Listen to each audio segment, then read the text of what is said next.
विकास और शिक्षा शास्त्र के।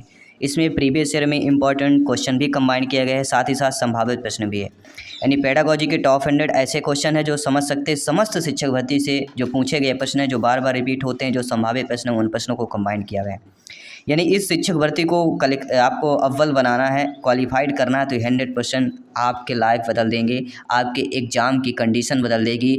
यानी क्वालिफाइड जो है 101% आप होंगे, आपके 10 नंबर से अधिक आपको बढ़ने वाले हैं इस वीडियो को देखने के बाद। तो चलिए शुरुआत करते हैं। संपूर्ण बाल विकास का निचोड़ लेकर आए हैं टॉप 100 MCQs की, जिसमें से पहला प्रश्न आपके स्क्रीन पर है कि सीखने से तात्पर्य क्या होता है। कोई भी चीज़ जब सीखा जाता है, बालक बालिका हो चाहे शिक्षक हो, तो सीखने से तात्पर्य मनोवृत्ति में परिवर्तन, व्यवहार में परिवर्तन, व्यवहार में अपेक्षाकृत स्थायी परिवर्तन या अनुभूति में परिवर्तन। तो मेरे प्यारे प्यारे भाइयों के प्यारी प्यारी बहनें, गृहिणी, सभी शिक्षक बंधु, भावी अध्यापक अध्यापिकाएं, आप सभी लोग जानते हैं कि सीखने में तात्पर्य का मतलब होता है व्यवहार में अपेक्षाकृत स्थायी परिवर्तन। कैसा परिवर्तन? स्थायी परिवर्तन इज द राइट आंसर। दूसरा प्रश्न जो प्रीवियस ईयर में आपके आया हुआ प्रश्न है, क्या प्रश्न यहाँ पे पूछा गया था साथियों कि थ्योरी ऑफ माइंड शब्दावली निम्नलिखित में से किन क्षमताओं से संबंधित है। थ्योरी ऑफ माइंड, टेलीपैथिक क्षमताओं का होना, अपना और अन्य लोगों की मानसिक अवस्था, मेटा कॉग्निशन की कमी, या दिए गए सभी विकल्प। तो सभी ब्रदर सिस्टर एंड टीचर सभी कमेंट कीजिएगा। थ्योरी ऑफ माइंड शब्दावली इनमें से जिन क्षमताओं से संबंधित है वह है अपना और अन्य लोगों की मानसिक अवस्था। Second option is the right answer. सभी लोग समझते जाइएगा, फीडबैक करते जाइएगा, प्रिपरेशन को मजबूत करते जाइएगा। अगला प्रश्न आपके स्क्रीन पर है। सीखना विकास की प्रक्रिया है, यह कथन किसका है? गेट्स, वुडवर्थ, स्किनर या कोहलर मनोवैज्ञानिक की बात करते हैं। और आपको पता है गेट्स व अन्य का कथन, वुडवर्थ का कथन, स्किनर का कथन, कोहलर का कथन, इनसे कथन से रिलेटेड जरूर प्रश्न आते हैं। तो विकास, सीखना विकास की प्रक्रिया है, यह कथन आपका किसका हो जाता है? तो सीखना विकास की प्रक्रिया है, अर्थात यह कथन कहीं ना कहीं वुडवर्थ की बात करते हैं। वुड यानी लकड़ी, वर्थ यानी जन्म, लकड़ी का जन्म। तो सीखना विकास की प्रक्रिया है, कहीं ना कहीं जन्म की बात करेंगे तो वुडवर्थ की बात करते हैं। अगला है अधिगम का अर्थ क्या होता है? बौद्धिक ज्ञान, भाषा का शुद्ध ज्ञान, व्यक्तित्व का सर्वांगीण विकास या बच्चों को पढ़ाना। तो मेरे प्यारे शिक्षक बंधु, आप सभी लोग जानते हैं अधिगम का अर्थ क्या होता है? व्यक्तित्व का सर्वांगीण विकास। सभी लोग ध्यानपूर्वक समझिएगा, ठीक है। अगला प्रश्न है जो प्रीवियस ईयर में आया हुआ प्रश्न है। साथ ही साथ जिनको भी टॉपर नोट्स चाहिए, टॉपर नोट्स अभी आपका टॉपर नोट्स प्राप्त करने के लिए केवल आपको मैसेज करना है 9630689598। इसमें व्हाट्सएप मैसेज करेंगे, टॉपर नोट्स का डिटेल आपको मिल जाएगा कैसे प्राप्त करना है। टॉपर नोट्स आइए आपकी तैयारी को 20% बढ़ा देंगे, आपकी जो वीकनेस है वो बिल्कुल मजबूती में बना देंगे, कमजोरी को मजबूत में परिवर्तन हो जाएगा आपका, ठीक है। तो मस्तिष्क का 75% जो विकास है किस आयु में होता है? 2 वर्ष, 5 वर्ष, 10 वर्ष या 21 वर्ष की आयु में होता है? ये प्रीवियस ईयर में आया हुआ प्रश्न है। तो मस्तिष्क का 75% जो विकास होता है किस आयु में होता है? तो लगभग दोस्तों 5 वर्ष की आयु में मस्तिष्क का विकास हो जाता है, 75% हो जाता है। अगला प्रश्न है और भी इम्पोर्टेंट है, संभावित प्रश्न है कि सीखने के लिए अत्यधिक महत्वपूर्ण क्या होता है? प्रेरणा का होना, निरर्थक पद, स्मृति मापन उपकरण, तेज गति से पढ़ने की क्षमता। तो आप सभी लोग जानते हैं इनमें सबसे जो पॉजिटिव ऑप्शन दिया गया है सकारात्मक शब्द, वह है प्रेरणा। तो सीखने के लिए अत्यधिक महत्वपूर्ण प्रेरणा का होना जरूरी है। आपके लिए क्यों होगा? आपको अगर क्वालिफाइड एग्जाम करना है, शिक्षा भर्ती में सिलेक्शन पाना है, तो आपके अंदर प्रेरणा होनी चाहिए। आपके अंदर किसकी प्रेरणा होनी चाहिए? मेरे को शिक्षक बनना है, मुझे टीचर बनना है, तभी आप पढ़ेंगे। तो ये प्रेरणा बहुत ही इंपॉर्टेंट है। सीखने की परिघटना में आवश्यक घटक नहीं है, नहीं वाले ज़्यादातर एग्जाम में पूछे जाते हैं, आप सभी लोग जानते ही होंगे, ठीक है। सीखने की परिघटना में क्या क्या शामिल होते हैं? अधिगमकर्ता, आंतरिक अवस्था, प्रेरक या शिक्षक। तो आप सभी लोग पहले ये जानना जरूरी होता है क्या शामिल होता है। देखिए अधिगमकर्ता, आंतरिक अवस्था, प्रेरक, ये तीनों अलग आपको दिख रहे हैं, लेकिन शिक्षक यहाँ पे अलग दिख रहा होगा ऑप्शन, ठीक है। तो अधिगमकर्ता, आंतरिक अवस्था, प्रेरक, ये तीनों क्या होंगे? सीखने की परिघटना के आवश्यक घटक कहला जाएंगे। ये तीनों आवश्यक घटक, लेकिन आपका जो शिक्षक है यहाँ पे सीखने की परिघटना में आवश्यक घटक नहीं है, लेकिन सीखने के लिए अधिगमकर्ता चाहिए, आंतरिक अवस्था चाहिए और प्रेरक, ये चीज़ें आपकी जरूरी है। अगला प्रश्न है बालकों में सीखने पर जो है सर्वाधिक प्रभाव पड़ता है, किस पर पड़ता है? प्रेरणा का, रुचि का, बौद्धिक योग्यता का या शारीरिक संगठन का। तो बालकों में सीखने पर सर्वाधिक प्रभाव किसका? प्रेरणा का पड़ता है, ठीक है। आइए बता ही चुके हैं, किसी प्रकार का भी ऑप्शन आए आपसे जरूर A to Z बनना चाहिए। अगला प्रश्न है बच्चे का माप अगर 32 से 34 इंच के बीच होता है तो वह बच्चा किस माह का होगा? 12 माह, 15 माह, 18 माह, 24 माह। ये पिछले ईयर में आया हुआ प्रश्न है। तो बच्चे का माप अगर 32 से 34 इंच के बीच है तो वह बच्चा लगभग 24 माह अर्थात 2 वर्ष का कह सकते हैं। और अगला प्रश्न है कि बालक सर्वप्रथम कौन सी क्रिया करता है। जब बच्चा पैदा होता है, बालक पैदा होता है, तो सर्वप्रथम कौन सी क्रिया करता है। भाव का प्रदर्शन, पढ़ना, लिखना, चलना, किसका करता है। तो बालक सर्वप्रथम जो क्रिया करता है वह भाव प्रदर्शन ही होता है। ठीक है, पढ़ना, लिखना, चलना ये बात, लेकिन पहले भाव दिखाएगा। रुलाने वाला मुंह अलग बताएगा, क्रोधित हंसने वाला अलग मुख होगा, तो भाव प्रकट करता है पहले। ठीक है, अगला है अनुभव द्वारा व्यवहार में परिवर्तन लाना ही अधिगम है, यह किसका है। क्रोयम, क्रो, गेट्स, स्किनर, गिलफोर्ड। अब आपको पता है 5 से 6 प्रश्न आएंगे स्टेटमेंट परिभाषाएं वाले। ये आपको जब A to Z बनेंगी, जब आपको पता होगा तभी आप सही सटीक लगा पाएंगे, क्योंकि यहाँ पे ट्रिक कार्य नहीं करती, लेकिन फिर भी हम आपको एक पहचानने का ट्रिक बताएंगे। अनुभव द्वारा व्यवहार में परिवर्तन लाना ही अधिगम है, किसका कहना है, गेट्स का कथन है। अनुभव द्वार में गेट्स आएँ, अतिथि आएँ, तो कहीं ना कहीं सभी लोग जानते हैं हमारे द्वार में कोई अतिथि या गेट्स आते हैं तो उनका मान सम्मान करते हैं। ठीक है, तो अनुभव द्वारा व्यवहार में परिवर्तन मतलब व्यवहार में परिवर्तन करते हैं। तो अनुभव द्वारा व्यवहार में परिवर्तन लाना अधिगम में किसका, गेट्स का कथन है, द्वारा। अनुभव द्वारा मतलब गेट्स, याद रखिए। हर एक क्वेश्चन का हम ट्रिक आपको बता सकते हैं, केवल ये माइंड की मेमोरी में A to Z आपको सेव करते जाना है। डीवी सीखने का आधार किसे मानते हैं, क्रियाओं का, आत्मा का, बुद्धि का या ज्ञानेंद्रियों का। तो जॉन डीवी की बात आई है, और जॉन डीवी से आपके एग्जाम में प्रश्न आता ही आता है, नो डाउट। तो जॉन डीवी सीखने का आधार किसे मानते हैं, जॉन डीवी सीखने का आधार क्रियाओं का मानते हैं। अगर आपको सीखना है तो क्रिया करना पड़ेगा, क्रिया अर्थात पढ़ना पड़ेगा, लिखना पड़ेगा, समझना पड़ेगा, ये सभी क्रियाएं होती हैं पढ़ने के लिए, सफलता प्राप्त करने के लिए। अगला, अधिगम के विकास में इनमें से सबसे महत्वपूर्ण क्या होता है। व्यस्त विद्यालय कार्यक्रम, अधिक पाठ्य पुस्तकें, अधिगम उत्प्रेरित वातावरण या उत्सुक माता पिता। सारे ऑप्शंस कह रहे हैं मैं सही होऊंगा, यानी सारे ऑप्शन आपको पॉजिटिव है। लेकिन अधिगम के विकास में सबसे महत्वपूर्ण अगर बात आता है तो कहीं ना कहीं उत्प्रेरित की बात होती है, अधिगम उत्प्रेरित वातावरण। क्योंकि अधिगम का विकास है तो अधिगम का उत्प्रेरित का वातावरण बहुत जरूरी है। उत्प्रेरित वातावरण तुम समझ गए होंगे, चारों हमारे आसपास का वातावरण क्रिएट होना। और सफलता का सबसे बड़ा जो इम्पोर्टेंट रोल होता है वातावरण, इन्वायरमेंट का, जहाँ आप रह रहे हैं, जहाँ आप जिस चीज़ें से रह रहे हैं, आपके लोग जिस तरह से रह रहे हैं, वो बहुत इंपॉर्टेंट करता है, ध्यान रखिएगा।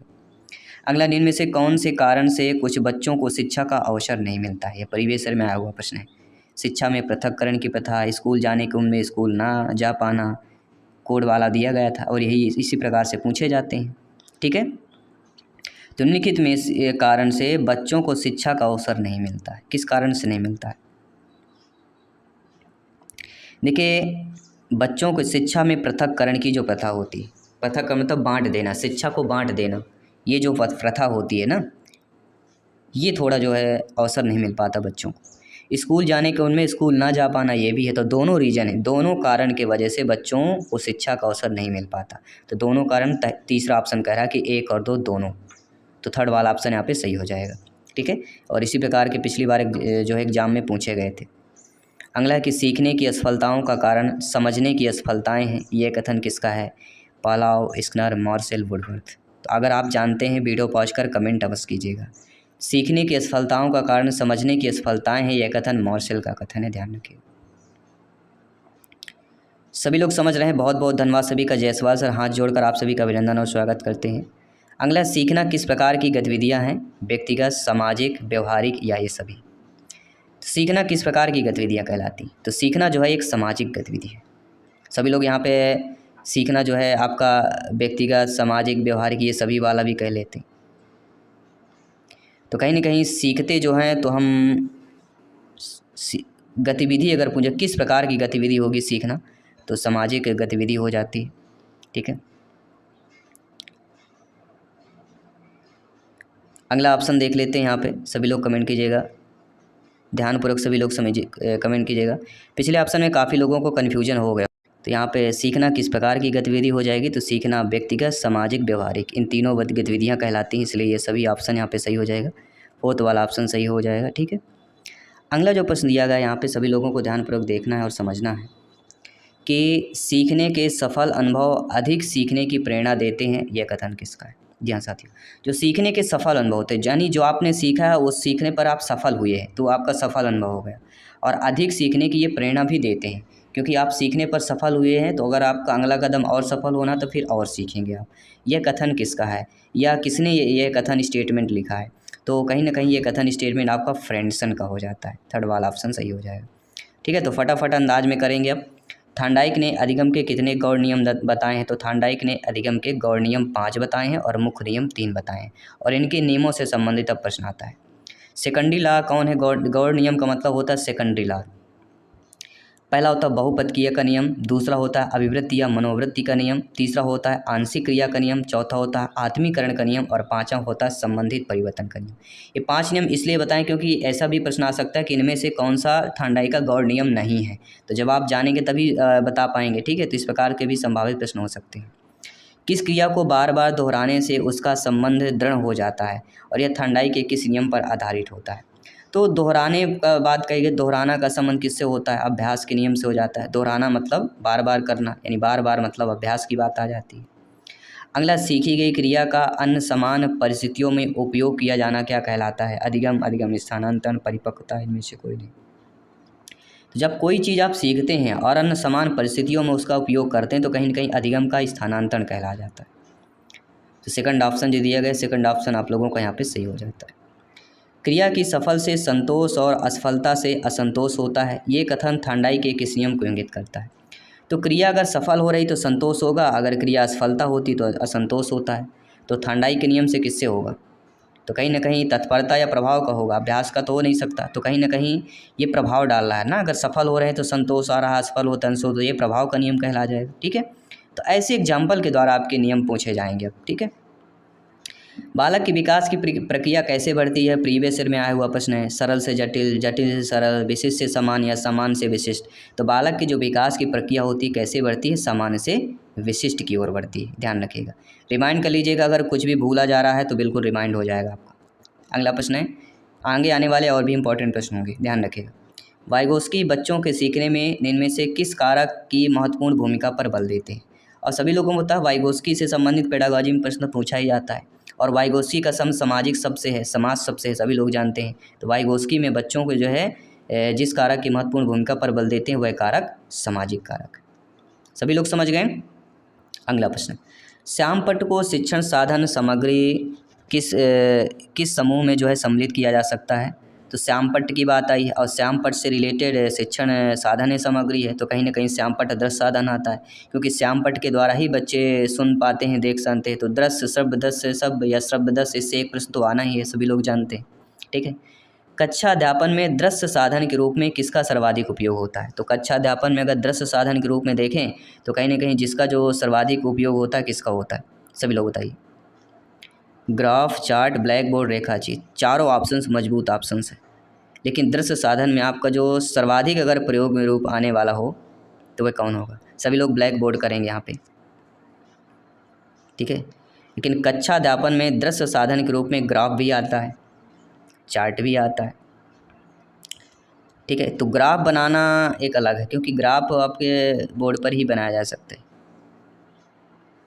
तो ग्राफ एक यहाँ पे कक्षा अध्यापन में दृश्य साधन के रूप में विकास सर्वाधिक प्रयोग की बात करते हैं, दृश्य साधन में प्रयोग की। अगला, घनिष्ठ मित्रता की प्रवृत्ति पाई जाती है। तो घनिष्ठ मित्रता की प्रवृत्ति किशोरावस्था में ज़्यादा पाई जाती है, 12 से लेकर 18 वर्ष तक की अवस्था। इसके बाद साथियों अगला प्रश्न जो और भी आपको इम्पोर्टेंट हो जाता है कि शारीरिक विकास का क्षेत्र क्या कहलाता है? स्नायुमंडल, मांसपेशियों की वृद्धि, इंडोसिन ग्लैंड, ये सभी कहलाती हैं। तो शारीरिक विकास के क्षेत्र पूछे जा रहे हैं। तो शारीरिक विकास के क्षेत्र स्नायुमंडल भी होता है, मांसपेशियों की वृद्धि भी हो जाएगी, इंडोसिन ग्लैंडल भी हो जाएगा, यानी अर्थात ये सभी हो जाएंगे। तो फोर्थ ऑप्शन जो दिया गया है वह आप लोगों का सही हो जाएगा। अगला प्रश्न जो कई बार पूछा गया है कि वीर पूजा की भावना किस अवस्था की विशेषता होती है? आपके शैशवावस्था, बाल्यावस्था, किशोरावस्था। तो आप सभी लोग जानते समझते हैं, ज्ञानी सर्वव्याख्याता लोग हैं कि वीर पूजा अर्थात उत्साह की बात करते हैं। ठीक है, तो ध्यानपूर्वक समझना है सभी को। वीर पूजा की भावना किस अवस्था की विशेषता कहलाती है? तो कहीं ना कहीं आपके किशोरावस्था में होता है, क्योंकि किशोरावस्था में मन चंचलता होता है, भूलने भटकने की अवस्था कहलाती है। ठीक है, सभी लोग समझ गए। अगला प्रश्न है कि विकास की किस अवस्था को आंधी और तूफान की अवस्था कहा जाता है? तो कहीं ना कहीं आंधी तूफान का जिक्र होता है तो एक ही नाम आता है, एक ही अवस्था आती है, वह होती किशोरावस्था। ठीक है, आंधी तूफान की अवस्था होती, क्योंकि इस अवस्था में बच्चा आगे पीछे नहीं देखता है, कई चीज़ें ऐसी है बिना सोचे करने लगता है। किशोरावस्था बड़े संघर्ष, तनाव, विरोध की अवस्था है, यह कथन किसका है? तो सभी लोग जानते हैं ये कथन आपके किसके है, स्टेनले हॉल जी का है, क्योंकि कई बार है शिक्षक भर्ती में पूछा गया है। अगला, कल्पना मानसिक हस्त व्यापार है, किसने कहा है? रॉस, वुडवर्थ, मन या आलपोर्ट? तो किसने कहा है? कल्पना की बात कर रहे हैं, तो कल्पना मानसिक हस्त व्यापार है, ध्यान रखिएगा। तो हस्त व्यापार किसने कहा है? मन, क्योंकि मानसिक की बात करेंगे तो मानसिक का संबंध मन से हो जाता है। Third option is the right answer, याद रखिएगा। अगला प्रश्न है, चिंतन मानसिक क्रिया का ज्ञानात्मक पक्ष है, और ये परिभाषा वुडवर्थ, रॉस, हरलॉक या स्पेंसर की बात आती है, सभी लोग बताइए, ध्यान पर समझिए। तो चिंतन मानसिक क्रिया का ज्ञानात्मक पक्ष है, ये जो परिभाषा है रास महोदय जी की है, क्योंकि इनको ज्ञानात्मक पक्ष बहुत रास आता है, ज्ञान की चीज़ें इनको रास आती है, और आपको भी आनी चाहिए, क्योंकि जो ज्ञान को लेके चलता है वह हमेशा सफल होता है। चिंतन गिरह से सर्वश्रेष्ठ चिंतन की बात करते हैं तो कहीं ना कहीं तार्किक चिंतन आता है, ठीक है। अगला प्रश्न है जो प्रीवियस ईयर में आया हुआ प्रश्न है कि प्राणी निम्नलिखित में से कौन सा घटक मंदबुद्ध बालक के लिए आवश्यक नहीं होता है? देखिए, मंदबुद्ध बालक के लिए आवश्यक क्या होता है? सीखने की मंद गति, शारीरिक दोष, समूह चिंतन का भाव।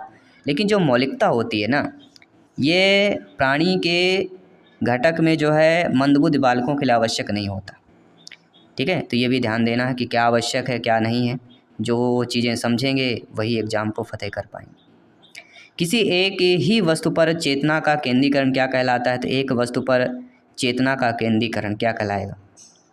रुचि, प्रेरणा, प्रत्यक्षीकरण या अवधान? सभी लोग बताइए। अगर किसी एक ही वस्तु पर अगर आपको चेतना आ रही है, केंद्रीकरण बन रहा है, तो कहीं ना कहीं वो आपके लिए अवधान साबित होता है, ध्यान रखिए, ठीक है। तो स्मृति की प्रक्रिया कैसी होती? शारीरिक, मानसिक, चारित्रिक, आध्यात्मिक? सभी लोग ध्यानपूर्वक समझिए और अच्छे तरीके से यहाँ पे सभी को फीडबैक करना है, ठीक है, ध्यानपूर्वक समझिएगा, क्योंकि हर एक क्वेश्चन यहाँ पे इम्पोर्टेंट है। तो ध्यानपूर्वक समझिए और प्रिपरेशन को A to Z मजबूत कीजिए। और सभी लोगों को पता है हमारी जो प्रैक्टिस सेट चल रही ना, वो भी आपकी इम्पोर्टेंट है, सब्जेक्ट वाइज जो है प्रैक्टिस चल रही है, तो उनको जो है देखना समझना बहुत जरूरी है। स्मृति की प्रक्रिया कहलाती है मानसिक, याद रखिएगा, ठीक है। कई लोग स्मृति पे मानसिक ही संबंधित होता है। अगला प्रश्न है, वास्तविक स्मृति में याद किया जाता है आदत से, यांत्रिकता से, सक्रिय रूप से या क्रमबद्धता से? तो सभी लोगों को ध्यान पूर्वक समझना है और फीडबैक करना है। तो वास्तविक स्मृति में क्या याद किया जाता है? वास्तविक स्मृति में क्रमबद्धता से याद करते। अगला है कि जब हम सीखी बातों को कभी नहीं भूलते हैं तो वह स्मृति कौन सी कहलाती है? तो स्थायी स्मृति कहलाती है, क्योंकि जब आप आंखों देखा कोई अगर हल करते हैं, कोई भी अगर बच्चा अगर 2+2 अपने हाथों से लिखेगा बराबर 2+2 4 होता है, तो वह स्थायी स्मृति बच्चे की कहलाती है, ठीक है। तो स्थायी स्मृति की बात हो जाती है। अगला प्रश्न है, सभी लोग कमेंट करके बताइएगा इनमें से कौन सा जो है स्मृति का अंग नहीं है? तो स्मृति के अंग आपका कौन कौन सा होता है? अधिगम, चिंतन, प्रत्याहन। लेकिन जो धारण होता है स्मृति का अंग नहीं कहलाता है, तो धारण यहाँ पे निगेटिव हो जाएगा, अकॉर्डिंग टू क्वेश्चन सही हो जाएगा। वास्तविक स्मृति में याद किया जाता है, क्या क्या याद किए जाते हैं? तो वास्तविक स्मृति में आपके वास्तविक क्रमबद्धता से याद किया जाता है, तो क्रमबद्धता याद रखिएगा, ठीक है, बहुत काम आने वाला है। चिंतन में सम्मिलित जो मानसिक प्रक्रिया कहलाती है वह कल्पना, स्मृति, अनुमान, ये तीनों कहलाती हैं, तो उपरोक्त सभी वाला ऑप्शन सही हो जाएगा। इसके बाद जो अगला प्रश्न दिया गया है कि व्यक्ति वंशानुक्रम वातावरण की उपज है, यह कथन किसका हो जाता है? सभी लोग बताइएगा, ठीक है, सभी लोग ध्यानपूर्वक समझिए।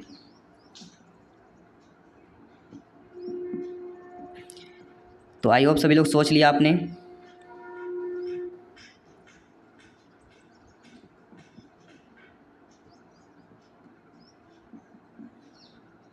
चलिए, बहुत बहुत धन्यवाद सभी का। तो व्यक्ति वंशानुक्रम वातावरण की उपज का कथन है कहीं ना कहीं वुडवर्थ का हो जाता है। वा से वंशानुक्रम, वा से वातावरण, वा से व्यक्ति और वा से वुडवर्थ, ठीक है। तो वा का फैक्टर है यहाँ पे, ध्यानपूर्वक समझिएगा। अगला, सीखने की खेल विधि उपयोगी है, तो खेल विधि बात आती है तो कहीं ना कहीं बाल्यावस्था के लिए होती है, आप सभी लोग जानते हैं, ठीक है। तो ध्यानपूर्वक चीज़ों को समझना है और सभी लोगों को जो है फीडबैक भी करना है, क्योंकि यहाँ पे साथियों एक एक चीज़ें आपकी इम्पोर्टेंट, ठीक है। आइए बात करते हैं अगले प्रश्न की। अगला प्रश्न है राष्ट्रीय शिक्षा नीति से संबंधित है, क्योंकि राष्ट्रीय शिक्षा नीति से संबंधित प्रश्न पूछे जाएंगे। राष्ट्रीय शिक्षा नीति 2020 में बच्चों के मूल्यांकन के लिए समावेश को प्रस्तावित करती है। क्या प्रस्तावित करती है? समूह कार्य और स्व आकलन को प्रस्तावित करती है। फर्स्ट ऑप्शन इधर राइट आंसर हो जाएगा। इसके बाद अगला प्रश्न है जो प्रीवियस ईयर में आया हुआ प्रश्न है कि निम्नलिखित में से कौन से एक जीवित व्यक्ति में एक स्थायी परिवर्तन है जो उसकी आनुवंशिक विरासत से शुरू नहीं होती। तो परिपक्वता, प्रतिवर्त और जाति वृद्धि इनसे शुरू होता है, लेकिन अधिगम जो है ऐसी चीज़ें होती हैं जो जीवित व्यक्ति में स्थायी परिवर्तन होता है, यह किसी आनुवंशिक विरासत से नहीं शुरू होता है। अधिगम क्या है? एक जीवित व्यक्ति के स्थायी परिवर्तन होता है जो कि आनुवंशिकता से शुरू नहीं होता है। अगला, निम्न में से कौन सा प्राकृतिक अभिप्रेरक है? तो कहीं ना कहीं सामाजिक बंधन या प्राकृतिक होगा। और सुरक्षा, भूख, प्यास ये क्या होंगे? सभी लोग बताइए। इसमें से प्राकृतिक अभिप्रेरक कौन है? सभी लोग बताइए। क्या सामाजिक बंधन है या सुरक्षा, भूख, प्यास या सामाजिक बंधन? तो कहीं ना कहीं सुरक्षा, भूख, प्यास और सामाजिक बंधन ये अलग शब्द दिख रहा है, अलग ऑप्शन है, तो फोर्थ ऑप्शन को चयन करेंगे, ठीक है। तो इन ऑप्शनों को देखकर भी आपको कमेंट और फीडबैक करना आना चाहिए। अगला है प्रेरणा छात्रों में रुचि उत्पन्न करने की कला है। ये जो कथन है किसका हो जाता है? तो प्रेरणा छात्रों में उत्पन्न करने की कला है, ये आपका कथन थॉमसन का हो जाता है। इसके बाद अगला है कि जन्मजात प्रेरक कौन है? तो जन्मजात प्रेरक आपकी भूख कहलाती है। यहाँ पे रुचि, प्रशंसा, जीवन ये अर्जित प्रेरक होते हैं, भूख आपकी जन्मजात प्रेरक होती है। अगला, निम्नलिखित में से कौन आरटी अधिनियम आरटी एक्ट 2009 का प्रतिनिधित्व करता है? तो आरटी एक्ट जो 2009 से इनसे संबंधित भी प्रश्न पूछे जाते हैं, तो निःशुल्क एवं अनिवार्य शिक्षा अधिनियम इसका जो है प्रतिनिधित्व करता है। अगला प्रश्न है किशोरावस्था को किसने उथल पुथल अवस्था कहा है? तो उथल पुथल अगर शब्द आता है तो कहीं ना कहीं स्टेनले हाल का नाम आता है, ध्यान रखिए, क्योंकि हाल है तभी आप उथल पुथल कर पाएंगे, क्योंकि उथल पुथल के लिए स्पेस जगह चाहिए। तो हाल अगर बना होगा तो वहाँ पे उथल पुथल व्यायाम कर पाएंगे, रूम में नहीं कर पाएंगे क्योंकि रूम में सामान भी होता है और हाल खाली भी होता है। तो एक ट्रिक है समझने, हमारी समझाने की आपकी कोशिश है कि उथल पुथल आप हाल में ही कर सकते हैं, अर्थात स्टेनले हाल का ये कथन है, स्टेटमेंट। पर समझेगा, स्किनर के अनुसार बच्चों में भाषा का विकास निम्न का परिणाम है। तो स्किनर के अनुसार बच्चों में भाषा विकास का क्या परिणाम होता है? वह होता है अनुकरण तथा पुनर्वलन। क्या होता है साथियों? अनुकरण तथा पुनर्वलन होता है। टेलीग्राम ग्रुप्स चैनल से ज़रूर जुड़िएगा नोट्स PDF फाइल प्राप्त करने के लिए, और जो पेपर होंगे उनका फीडबैक आपको टेलीग्राम पे मिल जाएगा, तो टेलीग्राम चैनल आज ही ज्वाइन कर लीजिएगा। व्यक्तिगत विभिन्नता के कारण सदैव ही होते हैं, तो व्यक्तिगत जो विभिन्नताएं होती हैं उन्हीं के कारण ही सदैव पर्यावरण और वंशागत होता है। इसके बाद अगला प्रश्न है कि विकास की किसी भी अवस्था पर कुछ भी सिखाया जा सकता है, यह विचार किसका है, स्टेटमेंट किसका है? जीन पियाजे जी का। अवस्था से संबंधित अगर कोई स्टेटमेंट आता है तो वह पियाजे जी का हो जाएगा। ये भी आपको एक ट्रिक है समझने की। पालाव व स्किनर इनमें से किससे संबंधित होते हैं? तो पालाव और स्किनर किससे होते हैं? सभी लोग बताइएगा, ठीक है। पालाव और स्किनर याद रखिएगा। पालाव, स्किनर कहीं ना कहीं व्यवहारवाद का जिक्र होता है। व्यवहारवाद के जनक कौन है? सभी लोग कमेंट करके बताइएगा। जी हाँ, मुझे एक बालक दो, मैं उसे जैसा आप चाहो वैसे बना सकता हूँ, यह कथन किसका है? ये वाटसन का है। वाटसन ने कहा है मुझे आप केवल एक बच्चा दे दो, मैं उसे चाहूँ जैसा बना सकता हूँ, क्योंकि बच्चे का जैसे वातावरण मिलेगा वैसा बच्चा बनेगा। तो बच्चे का जिस प्रकार से वातावरण देंगे बच्चा वैसे ही चीज़ें क्रिएट करता है। तो इनमें से कौन एक प्रणाली उपागम का पहलू नहीं है? तो उद्देश्य, प्रक्रिया, विषय वस्तु ये तीनों प्रणाली उपागम के पहलू होते हैं, लेकिन संरचना कोई पहलू नहीं होती। इसलिए according to question second option सही होगा, यानी एक प्रणाली उपागम का पहलू संरचना नहीं है। अगला जो प्रश्न है कि थांडाई का सिद्धांत जाना जाता है, तो थांडाई का सिद्धांत किस प्रकार से जाना जाता है? संयोजनवाद के नाम से जाना जाता है। अगला जो प्रश्न है संज्ञानात्मक विकास की निम्न अवस्थाओं में कौन सी अवस्था का वर्णन ब्रूनर द्वारा नहीं किया गया है? अधिगम, प्रतिभाप्रकता, पराधीनता या आपकी चौथा ऑप्शन है सांकेतिकता। तो संज्ञानात्मक विकास की जिस अवस्था में ब्रूनर द्वारा नहीं किया गया है पराधीनता, तो ब्रूनर ने पराधीनता का वर्णन नहीं किया है, याद रखिए। अगला के शिक्षण प्रक्रियाओं की एक विधि है। शिक्षण क्या होती है? एक प्रक्रियाओं की विधि होती है जो सीखने की उत्सुकता जागृत करती है। तो सीखने की उत्सुकता जागृत कर रही है, स्टेटमेंट किसका है? परिभाषा किसकी हो जाती है? ध्यान रखिएगा, बहुत ही इंपॉर्टेंट परिभाषा है, समझिएगा। शिक्षण प्रक्रियाओं की एक विधि है जो सीखने की उत्सुकता को जागृत करती है। तो यह परिभाषा स्टेटमेंट B.O. स्मिथ का हो जाता है। ये C.TET में आया हुआ प्रश्न है। अगला है, निम्न में से अधिगम के संज्ञानात्मक अनुच्छेद से संबंधित हो जाता है। ये वर्ग 2 में आया हुआ है, 6 to 8 क्लास में पूछा गया है प्रश्न। अनुभूति, स्पर्श करना, क्रोधित होना या कल्पना करना। तो इनमें से अधिगम के संज्ञानात्मक अनुच्छेद से संबंधित आपका क्या होता है? कल्पना करना। फोर्थ ऑप्शन इधर राइट आंसर हो जाएगा। अगला, निम्न में से कौन सा शिक्षण है अधिगम प्रक्रम को प्रभावहीन बनाता है? तो ऐसा शिक्षण जो अधिगम प्रक्रम को ही प्रभावहीन बना दे वह होता है पारितोषिक तथा दंड अनुचित उपयोग। जो पारितोषिक होता है यानी पुरस्कार और दंड को अगर अनुचित उपयोग किया जाएगा तो वह शिक्षण अधिगम प्रक्रम को प्रभावहीन बना देता है। तो अनुचित उपयोग मतलब अनुचित अपने आप में नेगेटिव हो जाता है। कौन सा कारण है बच्चे में अनुशासनहीनता का कारण उत्पन्न करता है? वह है भय। अगर बच्चों में भय होता है तो वह अनुशासनहीनता का कारण माना जाता है, भय को माना जाएगा यहाँ पे। इनमें से कौन सी अवस्था लड़कियों में मनोवैज्ञानिक समस्या को जन्म देती है? तो लड़कियों में मनोवैज्ञानिक समस्या किशोरावस्था में जन्म देती है। अगला जो प्रश्न है कि प्राणी के समस्त व्यवहार के पीछे निहित कारक क्या होता है? तो प्राणी के समस्त व्यवहार पीछे निहित जो कारक होता है वह कहीं ना कहीं अभिप्रेरणा का होता है। ठीक है।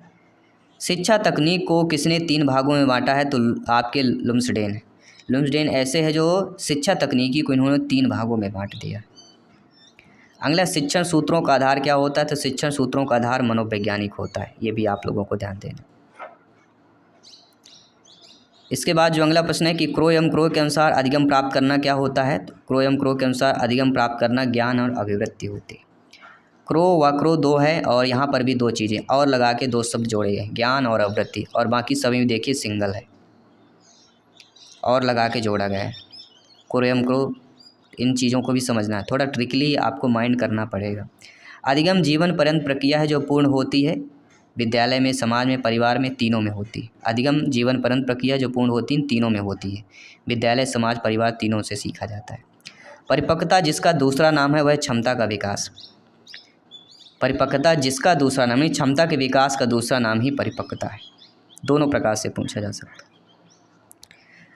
अगला, कक्षा में शिक्षक विद्यार्थियों को सीखने के लिए प्रेरित करते हैं। किस प्रकार से प्रेरित करते हैं? गृह कार्य देकर भी करते हैं, प्रश्न पूछकर भी, उदाहरण देकर। इन तीनों प्रकार से जो है आप लोग जो है, क्योंकि आप लोग सभी शिक्षक हैं, आप सभी लोग अपने विद्यार्थी बालक बालिकाओं को सीखने के लिए प्रेरित करते हैं।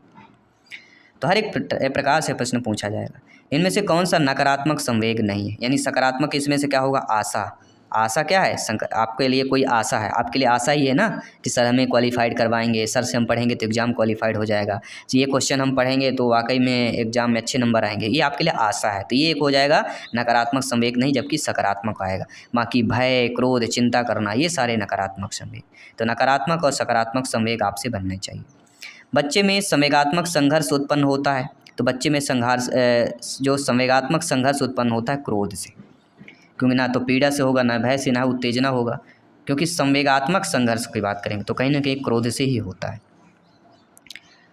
बुद्धि का अभिवृद्धि का चरम बिंदु जिस आयु में होता है, तो बुद्धि के अभिवृद्धि का, यदि बुद्धि की जो अभिवृद्धि मतलब होता है बढ़ने का, जो चरम बिंदु होता है वह कहलाता है 16 वर्ष। किशोरावस्था तक ही बुद्धि का सभी लोग जानते हैं पूर्णतः विकास हो जाता है। सीखना व्यक्ति में एक परिवर्तन है जो उसके वातावरण के परिवर्तनों के अनुसरण में होता है। ये कथन किसका है? E.P. पील महोदय जी का कथन है। आइए बात करेंगे अगले प्रश्न की। इनमें से कौन सा संवाद स्रोत नहीं है? तो संवाद स्रोत वक्ता होता है, संदेश होता है, संवाद स्रोत होता है, लेकिन अनुभव जो होता है यह संवाद स्रोत नहीं होता है। ध्यान रखिएगा, ठीक है, सभी लोग समझ जाइएगा। अगला जो प्रश्न दिया गया आप लोग समझिए कि किसकी पुस्तक में किशोरावस्था, तनाव और संघर्ष का काल छपा था? किसकी पुस्तक में छापा था? स्टेनले हाल की पुस्तक में, किशोरावस्था, तनाव और संघर्ष का काल। कोई बच्चा नवीन व्यवहार को खोजता है, तो कोई बच्चा नवीन व्यवहार को खोजता है सीख कर खोजता है। भाई खोजेगा तो कहीं ना कहीं आप सीखेंगे, तभी आप खोज पाएंगे नवीन व्यवहार को, ठीक है। तो इन चीज़ों को भी सभी को समझना है और फीडबैक करना है अच्छे तरीके से, ध्यानपूर्वक समझना है, ठीक है। चलिए आइए बात करते हैं अगले प्रश्न की कि वह कारक जो व्यवहार में स्थायी परिवर्तन लाता है वह कौन सा कहलाता है? तो ऐसा कारक जो व्यवहार में आपके स्थायी परिवर्तन लाए तो कहीं ना कहीं वह आपका परिपक्वन कहला जाता है। थर्ड ऑप्शन आपका यहाँ पे सही हो जाता है, ठीक है। तो सभी लोगों को अच्छे तरीके से समझना है और सभी को अच्छे तरीके से फीडबैक भी करना है, क्योंकि यहाँ पर साथियों एक एक क्वेश्चन आप सभी के लिए इम्पोर्टेंट है। अगला प्रश्न है, शिक्षा के क्षेत्र में निम्न में से सबसे महत्वपूर्ण कौन सा होगा? शिक्षा के क्षेत्र में, क्योंकि आप सभी लोग भी शिक्षा से जुड़े हुए हैं, तो आप सभी लोगों को बताना है कि शिक्षा के क्षेत्र में सबसे महत्वपूर्ण यहाँ पे क्या होगा। ऑप्शंस आपके स्क्रीन पर दिए गए हैं और सभी को ध्यानपूर्वक समझना है और फीडबैक करना है। तो शिक्षा के क्षेत्र में सबसे महत्वपूर्ण कहीं ना कहीं जो होता है वह होता है शिक्षार्थी, क्योंकि शिक्षार्थी जो होगा, जो ज्ञान ग्रहण करने वाला ही नहीं होगा तो क्या करेंगे, ठीक है। तो शिक्षार्थी सबसे 20वीं शताब्दी बच्चे की शताब्दी कहलाती है, किसने कहा है? तो क्रो ने कहा है 20वीं शताब्दी, क्योंकि शताब्दी 2 बार आई हुई है और क्रो 2 बार आया हुआ है। तो ये ट्रिक भी आपको समझना है। अगला प्रश्न है, अधिगम को प्रभावित करने वाले शिक्षक से संबंधित कारक क्या होगा? तो अधिगम को प्रभावित करने वाला शिक्षक से संबंधित जो कारक होता है वह होता है प्रस्तुतिकरण। 4th ऑप्शन इधर राइट आंसर हो जाता है। अगला के शिक्षा मनोविज्ञान है, तो शिक्षा मनोविज्ञान किसका है? मानक विज्ञान, अनुप्रयुक्त विज्ञान या विशुद्ध विज्ञान? तो शिक्षा मनोविज्ञान जो होता है ना मानक होगा, ना ही अनुप्रयुक्त, ना ही विज्ञान, इनमें से कोई नहीं होगा। शिक्षा मनोविज्ञान किसका होता है? यानी शिक्षा मनोविज्ञान से संबंधित आते हैं। शिक्षा मनोविज्ञान किससे संबंधित होता है? अधिगमकर्ता से होता है, अधिगम प्रक्रिया से होता है, अधिगम स्थितियों से होता है, अर्थात इन उपरोक्त सभी से होता है। तो शिक्षा मनोविज्ञान अब आपने समझ लिया, क्योंकि इस टॉपिक से प्रश्न आते हैं। श्रृंखला अधिगम किससे संबंधित होती है? तो श्रृंखला अधिगम जो है प्रोफेसर आपके गेने से संबंधित हो जाती है। सेकंड ऑप्शन जो है आपको जो दिया गया है वह आपका सही हो जाएगा। मनोविज्ञान में व्यवहारवाद का प्रतिपादन करने वाले कौन है? तो मनोविज्ञान में व्यवहारवाद का प्रतिपादन करने वाले आपके जे.बी. वाटसन है। ये हमने पूछा भी आपसे, अब आपका उत्तर भी जान लीजिए जो उनको नहीं पता होगा। अधिगम का निष्पादन क्या कहलाता है? तो अधिगम का निष्पादन अभिवृत्ति कहलाती है, ज्ञान कहलाता है, कौशल कहलाते हैं, अर्थात ये सभी कहलाते हैं। अगला है, निर्मितवाद के अनुसार एक अध्यापक को मुख्य भूमिका कैसी निभानी चाहिए? तो निर्मितवाद के अनुसार देखा जाए एक अध्यापक को सहजकर्ता का जो है मुख्य भूमिका निभानी चाहिए, सहजकर्ता के रूप में। सृजनात्मकता की विशेषता क्या होती है? तो सृजनात्मकता की विशेषता होती है मौलिकता, प्रभावशीलता, लचीलापन। उपरोक्त सभी ऑप्शन इधर राइट आंसर हो जाए। अगला जो प्रश्न है, विद्यार्थियों की तनाव संबंधी समस्या दूर की जा सकती है। तो विद्यार्थियों के जो तनाव संबंधी समस्या होती है वह किस प्रकार से आप लोग दूर कर सकते हैं? निर्देशन और परामर्श के द्वारा जो है दूर किया जा सकता है। थर्ड ऑप्शन इधर राइट आंसर। अगला जो प्रश्न है कि इनमें से कौन सी अनुदेशन सामग्री नहीं? तो छपी सामग्री, ट्रांसपेरेंसी, ऑडियो कैसेट, ये तीनों क्या है? अनुदेशन सामग्री कहलाती है। लेकिन जो ओवरहेड प्रोजेक्टर होता है ये अनुदेशन सामग्री नहीं होती, और इनको पहचानना बहुत जरूरी है, क्योंकि इनसे संबंधित आपके एग्जाम में प्रश्न पूछे जाते हैं। किसने सामाजिक निर्मितवाद के सिद्धांत पर अधिक बल दिया है? पियाजे जी, कोहलबर्ग, वाइगोस्की या कोयलर है? तो अगर कहीं ना कहीं सामाजिक निर्मितवाद के सिद्धांत का बात आता है, सामाजिक शब्द का संबंध किससे होता है? कई बार बता चुका हूँ, वाइगोस्की से। थर्ड ऑप्शन इधर राइट आंसर हो जाए। अगला है, मनोविश्लेषण सिद्धांत का प्रतिपादन जिन्होंने किया है वह कौन है? तो सभी लोग जानते हैं मनोविश्लेषण सिद्धांत का एक ही आपके हैं, और वह दोस्तों सिगमंड फ्रायड जी, जो अक्सर एग्जाम में पूछा जाता है। अगला, निम्न में से किसको अधिगम के सिद्धांतों पर अग्रणी कार्य के लिए नोबेल पुरस्कार दिया गया? जी हाँ, अधिगम के सिद्धांत में कैसा अग्रणी कार्य करने पर नोबेल पुरस्कार मिला? वह ई.पी. पावलोव। पावलोव का सिद्धांत आपने पढ़ा होगा, पावलोव, ठीक है, जरूर पढ़ा होगा। पावलोव ने किस पर प्रयोग किया? कुत्ते पर प्रयोग किया है। निम्नलिखित में से कौन सा जो है संज्ञानात्मक समग्र आकृति मनोवैज्ञानिक नहीं है? तो कर्ट लेविन, कोहलर, वर्दीमर, ये तीनों संज्ञानात्मक समग्र आकृतिक मनोवैज्ञानिक है, लेकिन टालमैन नहीं, क्योंकि ये टाल देते हैं। क्योंकि समग्र आकृति मनोवैज्ञानिक टालमैन नहीं, क्योंकि ये टाल देते हैं। अगला है, जिस प्रक्रिया में व्यक्ति दूसरों के व्यवहार को देखकर सीखता है, ना कि प्रत्यक्ष अनुभव, उनको क्या है? देखिए, प्रत्यक्ष अनुभव को देख के ना सीखे, दूसरों के व्यवहार को देखकर सीखे, उसी को ही सामाजिक अधिगम कहते हैं। क्योंकि समाज में क्या किया जाता है? एक दूसरे का देख सुन के किया जाता है, ठीक है। अगला जो प्रश्न देखिएगा, वह प्रक्रिया जिसमें प्रक्रियाओं की संरचना एवं निष्पादन विद्यार्थी के व्यवहार में परिवर्तन के लिए किया जाता हो, और वह कहलाती है शिक्षण। क्योंकि शिक्षण के द्वारा ही विद्यार्थी में परिवर्तन लाया जा सकता है, उसके व्यवहार में परिवर्तन किया जा सकता है। इनमें से कौन सा कारक थर्नडाइक के अधिगम को सुमेलित नहीं करता है? तत्परता का, अभ्यास का, प्रभाव के, तीनों थर्नडाइक के मुख्य नियम, लेकिन गुणवत्ता का आपका नहीं है, ये सुमेलित नहीं होगा। और ऐसे ही एग्जाम में प्रश्न आएंगे, उनसे रिलेटेड उदाहरण दिए जाएंगे और पूछे जाएंगे। किस सिद्धांत को क्षेत्रीय सिद्धांत के नाम से भी जाना जाता है? तो समग्रवाद का सिद्धांत या समग्र का सिद्धांत क्षेत्रीय सिद्धांत के नाम से भी जाना जाता है। सभी लोग समझ गए? आइए बात करते हैं अगले प्रश्न की। प्रत्न एवं त्रुटि सिद्धांत के प्रतिपादक कौन है? EP. Pavlov, Thorndike, Skinner, Kohler. और ये 4 ऐसे मनोवैज्ञानिक है, अक्सर एग्जाम इनसे रिलेटेड एग्जाम में प्रश्न जो है पूछा ही जाता है। तो अगर आपके पेपर एग्जाम में प्रत्न और त्रुटि के सिद्धांत पूछा जाएगा तो कहीं ना कहीं थॉर्नडाइक का नाम आता है। थॉर्नडाइक ने किस पर प्रयोग किया था, सभी लोग बताइएगा। बिल्ली। अगला प्रश्न है, मानसिक आरोग्य विज्ञान एक विज्ञान है जो कि मानवीय संबंध में संबंध है, यह किसने कहा है? फ्रॉयड, स्किनर, कोरमक्रो या थॉर्नडाइक, सभी लोग बताइए। मानसिक आरोग्य विज्ञान एक विज्ञान है जो कि मानवीय संबंध से संबंध है, किसने कहा है? ये आपको कमेंट करके बताना है। और ये टॉप 100 क्वेश्चंस आपको कैसे लगे ये भी आपको कमेंट करके फीडबैक करके बताना है। बाकी सभी practice set, practice paper, model paper चल रहे हैं, सभी लोग ज्वाइन कीजिए, प्रिपरेशन को मजबूत कीजिए। और जिनको भी टॉपर नोट्स चाहिए